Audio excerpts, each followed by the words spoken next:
Assalamualaikum warahmatullahi wabarakatuh. Perkenalkan, nama saya Ike Dwi Astuti dengan NIM C1C022086 dari kelas R14 akuntansi pada mata kuliah perpajakan. Di sini saya akan menjelaskan presentasi yang berjudul Stelsel dalam pemungutan pajak, kendala dalam pemungutan pajak, bentuk perlawanan pajak, pihak yang terkait dalam pemungutan pajak, dan penggolongan pajak. Baiklah, masuk ke materi yang pertama, yaitu stelsel dalam pemungutan pajak. Stelsel dalam pemungutan pajak ada 3. Yang pertama, real stelsel. Yang kedua, fiktif stelsel. Yang ketiga adalah stelsel campuran.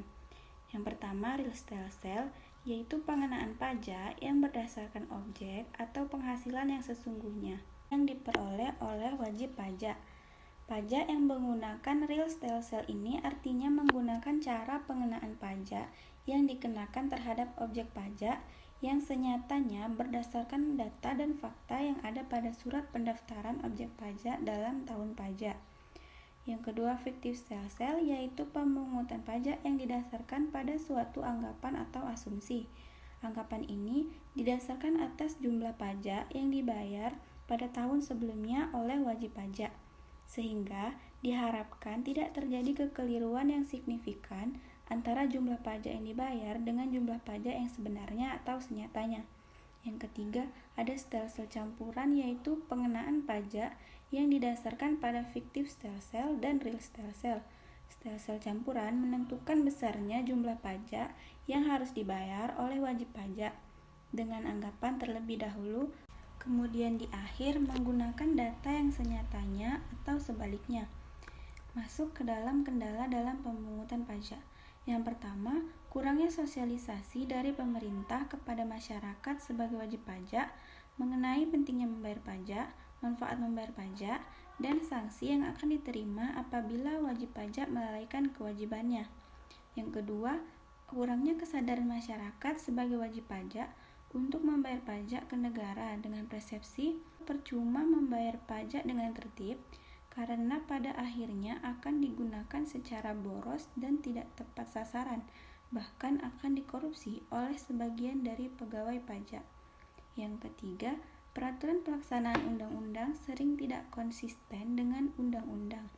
Banyaknya pungutan resmi dan tidak resmi, baik di pusat maupun di daerah, lemahnya penegakan hukum atau law enforcement, dan birokrasi yang berbelit-belit. Lalu bentuk perlawanan pajak. Yang pertama ada perlawanan pasif. Masyarakat tidak melakukan suatu upaya yang sistematis dalam rangka menghambat penerimaan negara, tetapi lebih dikarenakan oleh kebiasaan-kebiasaan yang berlaku dalam masyarakat tersebut.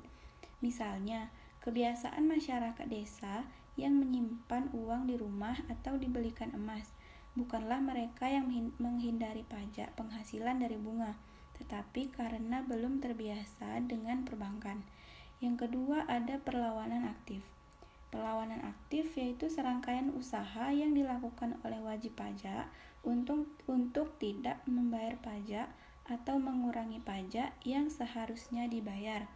Perlawanan aktif dibagi menjadi 2. Yang pertama, penghindaran pajak atau tax avoidance. Yang kedua adalah penggelapan pajak atau tax evasion. Lalu tindakan apa saja yang dapat mengelakkan diri dari pajak? Yang pertama yaitu pergeseran, menggeserkan beban pajak kepada pihak lain, seperti yang berlaku pada pajak pertambahan nilai atau PPN dengan sistem mekanisme kredit pajak. Yang kedua ada kapitalisasi, pengurangan harga objek pajak sama dengan jumlah pajak yang akan dibayarkan kemudian, seperti yang berlaku dalam bea perolehan hak atas tanah dan bangunan. Lalu yang ketiga ada transformasi, menanggung beban pajak yang dikenakan terhadapnya.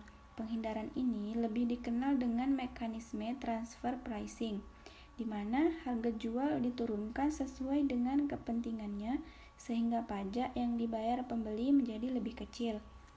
Lalu yang keempat tax avoidance, penghindaran pajak dengan cara-cara yang legal, dan diperbolehkan menurut peraturan perpajakan melalui celah-celah atau peluang sehingga pajak yang dibayarkan menjadi kecil. Yang kelima, tax evasion, penghindaran pajak dengan cara menghilangkan data-data keuangan serta pengecilan omset dan memperbesar biaya sehingga labanya menjadi kecil. Lalu pihak-pihak yang terkait dalam perpajakan. Yang pertama, orang pribadi yang bertempat tinggal atau berada di Indonesia ataupun di luar Indonesia. Yang kedua, bentuk usaha tetap, sekumpulan orang atau modal yang merupakan kesatuan, baik yang melakukan usaha maupun yang tidak melakukan usaha. Yang ketiga, warisan yang belum terbagi, warisan yang belum dibagikan kepada ahli waris walaupun si pewaris sudah meninggal dunia. Yang keempat, badan dipergunakan oleh subjek pajak luar negeri, baik orang pribadi maupun badan yang menjalankan usaha atau melakukan kegiatannya di Indonesia. Lalu ada penggolongan pajak dibagi menjadi 3. Yang pertama, penggolongan pajak berdasarkan sifatnya. Yang pertama ada pajak subjektif, yang kedua ada pajak objektif. Pajak subjektif adalah pajak yang diambil dengan mempertimbangkan kondisi dan kemampuan wajib pajak, seperti status kawin atau tidak, ataupun mempunyai tanggungan keluarga atau tidak. Yang kedua, pajak objektif adalah pajak yang diambil tanpa memperhatikan kondisi dari wajib pajak. Lalu, berdasarkan cara pemungutannya, ada pajak langsung dan pajak tidak langsung. Pajak langsung adalah pajak yang harus ditanggung sendiri oleh wajib pajak dan tidak dapat dialihkan kepada orang lain. Contohnya pajak penghasilan, pajak bumi dan bangunan, dan pajak kendaraan bermotor. Yang kedua, pajak tak langsung. Pajak tak langsung adalah pajak yang dapat dibebankan kepada orang lain. Lalu ada 3 unsur untuk mengenali pajak tak langsung, yaitu penanggung jawab pajak, penanggung pajak, dan pemikul beban pajak. Yang ketiga, berdasarkan lembaga pemungutannya. Yang pertama ada pajak pusat dan yang kedua ada pajak daerah. Pajak pusat adalah pajak yang dipungut langsung oleh pemerintah pusat melalui Dirjen Pajak dan disetorkan langsung kepada negara. Hasil dari pemungutan pajak ini kemudian digunakan untuk membiayai APBN dan digunakan untuk pembangunan negeri, seperti jalan, bantuan kesehatan, sekolah, dan lain sebagainya. Contoh pajak pusat adalah pajak pertambahan nilai, bea materai, dan pajak penghasilan. Lalu pajak daerah adalah pajak yang dikelola oleh pemerintah daerah, baik tingkat provinsi maupun kabupaten atau kota. Contoh dari pajak daerah yaitu pajak kendaraan bermotor, pajak rokok, parkir, restoran, dan lain-lain. Selanjutnya, kesimpulan. Stelsel pajak adalah sistem pemungutan pajak yang digunakan untuk menghitung besarnya pajak yang harus dibayarkan oleh para wajib pajak. Pemungutan pajak dapat dilakukan dengan 3 stelsel, yakni stelsel nyata atau real, stelsel anggapan atau fiktif, dan stelsel campuran. Dalam pemungutan pajak, secara umum baik pajak pusat maupun pajak daerah, seringkali terdapat kendala-kendala yang melemahkan dalam pemungutan pajak, seperti peraturan pelaksanaan undang-undang yang seringkali tidak konsisten dengan undang-undangnya. Baiklah, demikian sedikit penjelasan materi dari saya. Lebih dan kurangnya mohon maaf. Sekian dan terima kasih. Assalamualaikum warahmatullahi wabarakatuh.